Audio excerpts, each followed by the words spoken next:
First up, we got the debut from Funkadelic, self-titled. I mean, this is just a classic in psychedelia, and his bass gets featured a lot. Like, the tone is just nasty on this record. Funk is kind of like essential to the bass guitar. Funkadelic is just one of the greatest bands of all time, and some of the bass stuff he does on here is just crucial to the way that I think about playing the instrument.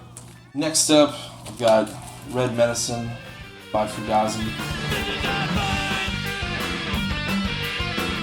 Joe Lally is just one of my favorite bass players, and when I think about bass and what I want to do on the bass guitar, I think about movement, and I think about trying to find the places in the song where I can add bounce and where I can add movement and enhance the rhythm of the song. And that's the rhythm section in Fugazi is one of the greatest to ever do it in rock and roll. He's a bass player who's going to follow along with a big riff, and Good Reverend is definitely replete with big riffs, so definitely got to look to Joe Lally for stuff like that. Next, we have A Saucer Full of Secrets by Pink Floyd.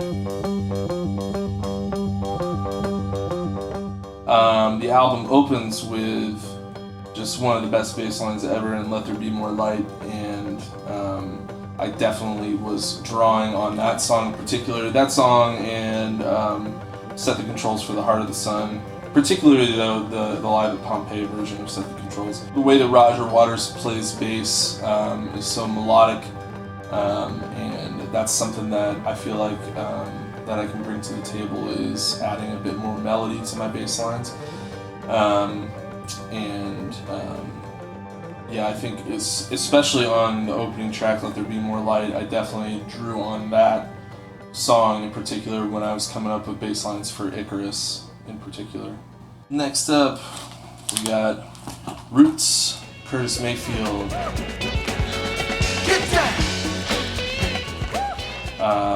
In the past 5 or 6 years or so, I've really gotten into Curtis Mayfield, and his bass player on this record is Lucky Scott, I believe is his name. And he played on this record, he played on the first Curtis record, Curtis Live in Superfly, and his bass tone is just unbelievable. It's this nasty fuzz tone. Definitely one of the tones that I was looking for when, first getting into playing the bass again, like I said, and looking for maybe some pedals that I can buy. I was definitely looking to try to get a tone similar to Lucky Scott on these records. We're going to close it with Miles Davis, Live Evil.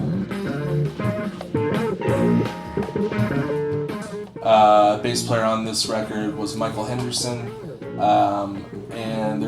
This whole album is just disgusting and amazing, just all over the place. It's just crazy. This is, I think he released this right after Bitches Brew, so if you're familiar with that record, it's crazy. There's one track in particular though, I think it's on the second side, it's called What You Say, and it's just like 18 minutes of just this pulverizing bass line, and Michael Henderson just plays it for like 18 minutes straight, and I definitely nicked a little bit of that bass line for my bass line Damn Good Time, the opening track on the record. Nicked it a little bit, I'll say, because I can't play as good as him because he's really good. See